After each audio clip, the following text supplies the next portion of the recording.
Welcome to Mansoor channel. இன்றைக்கி நம்ம ஒரு சூப்பரான சிக்கன் ரெசிபி தான் வந்து பார்க்க போகிறோம். நம்ம அதை எப்படி பண்ணுறதுன்னு பார்க்கலாமா வாங்க. நான் வந்து இன்றைக்கி ஒரு பேனில் 3 ஸ்பூன் அளவுக்கு நான் வந்து எண்ணெய் வந்து ஆட் பண்ணிக்கிறேன். எண்ணெய் வந்து நல்லா சூடானதுக்கப்புறமா இதில் 1/4 ஸ்பூன் அளவுக்கு சோம்பு வந்து ஆட் பண்ணிக்கலாம். சோம்பு நல்லா பொரிஞ்சு வந்ததுக்கப்புறமா 2 மீடியம் சைஸ் வெங்காயம் வந்து நான் பொடிசாக கட் பண்ணி எடுத்துருக்கேன். அதையுமே இதில் ஆட் பண்ணிடலாம். ஆட் பண்ணிவிட்டு இதை வந்து கொஞ்சம் நல்லா வதங்கி விடுங்க.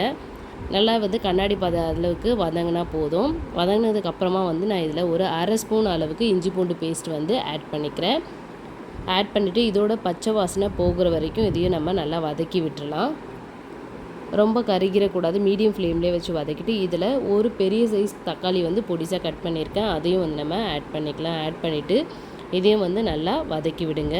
நம்மளுக்கு வந்து தக்காளி வந்து நல்லா வதங்கிறதுக்காக இதில் நான் வந்து கொஞ்சமாக உப்பு வந்து ஆட் பண்ணியிருக்கேன்.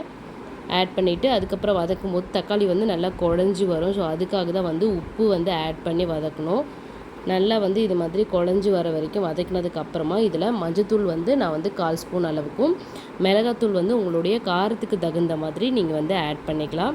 இன்றைக்கி தனி மிளகாத்தூளும் எடுத்துக்கலாம். நான் வந்து இன்றைக்கி குழம்பு மிளகாய் தூள் தான் எடுத்திருக்கேன். நான் வந்து இதில் ஒரு 2 ஸ்பூன் அளவுக்கு ஆட் பண்ணுறேன். ஆட் பண்ணிவிட்டு இதையும் வந்து நல்லா மிக்ஸ் பண்ணி விட்டுறலாம். நல்லா மிக்ஸ் ஆனதுக்கப்புறமா நான் இன்றைக்கி வந்து பார்த்திங்கன்னா போன்லெஸ் சிக்கன் தான் வந்து 200 கிராம் அளவுக்கு எடுத்திருக்கேன். ஸோ நீங்கள் போன்லெஸ்ஸாகவும் யூஸ் பண்ணிக்கலாம், இல்லை எலும்போடும் யூஸ் பண்ணிக்கலாம். போன்லெஸ்ஸாக யூஸ் பண்ணும்போது நம்மளுக்கு இந்த சைடிஷ் ரெசிபி வந்து ரொம்பவுமே சூப்பராக இருக்கும். இதை நல்லா வந்து மிக்ஸ் பண்ணி விட்டுறலாம். இதில் தண்ணி எதுவுமே ஆட் பண்ண வேணாம், ஏன்னா சிக்கனில் இருக்க தண்ணியும் கொஞ்சம் வரும். அதுக்காக நான் அது வந்து மூடி போட்டு ஒரு 5 to 6 மினிட்ஸ் வந்து அப்படியே மீடியம் ஃப்ளேம்லேயே வச்சிடுறேன். இப்போ வந்து பார்த்திங்கனாலே தெரியும், லைட்டாக அதில் வந்து தண்ணி வந்து வந்திருக்கும். ஸோ அதை வந்து நல்லா மிக்ஸ் பண்ணி விட்டுருங்க. நல்லா இந்த அளவுக்கு மிக்ஸ் பண்ணதுக்கப்புறமா வந்து பார்த்திங்கன்னா இதில் நான் வந்து ஒரு 1/2 கிளாஸ் அளவுக்கு தண்ணி வந்து ஆட் பண்ணுறேன்.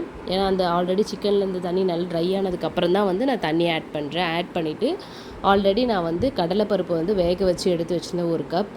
அதை வந்து இதில் ஆட் பண்ணிக்கலாம். கடலைப்பருப்பு வந்து ஆப்ஷனல் தான், ஆனால் நம்ம கடலைப்பருப்பு போடும்போது நம்மளுக்கு ரெசிபி வந்து ரொம்ப சூப்பராக இருக்கும். இப்போ ஃபைனலாக வந்து பார்த்திங்கன்னா பெப்பரை வந்து ஆட் பண்ணுறேன். உங்களுக்கு எந்த அளவுக்கு காரம் வேணுமோ அதுக்கேற்ற மாதிரி ஆட் பண்ணிக்கோங்க. ஆட் பண்ணிவிட்டு இது கூடவே நான் வந்து கருவேப்பிலை வந்து ஆட் பண்ணிவிட்டு இது வந்து நல்லா கிளறி விட்டுருக்கலாம். இதில் தண்ணி வந்து எதுவுமே இல்லாமல் நல்லா ட்ரையாக வந்து கிளறி விட்டுருங்க. அப்படி வேணும்னா நீங்கள் இதே மாதிரி எடுத்துக்கலாம். அப்படி இல்லைனா இன்னும் நல்லா இந்த மாதிரி ட்ரையாக வந்து எடுத்துட்டிங்கன்னா வந்து ரொம்பவுமே டேஸ்ட்டாக இருக்கும். இதில் கடலைப்பருப்பு ஆட் பண்ணியிருக்கிறதுனால அதோட டேஸ்ட்டுமே வந்து பார்த்திங்கன்னா ரொம்பவுமே சூப்பராக இருக்கும். இந்த ரெசிபி நீங்களும் உங்கள் வீட்டில் ட்ரை பண்ணி பாருங்கள். ட்ரை பண்ணி பார்த்துட்டு எப்படி இருக்குன்னு கமெண்ட் பண்ணுங்கள். உங்கள் ஃப்ரெண்ட்ஸ்க்கு ஷேர் பண்ணுங்கள்.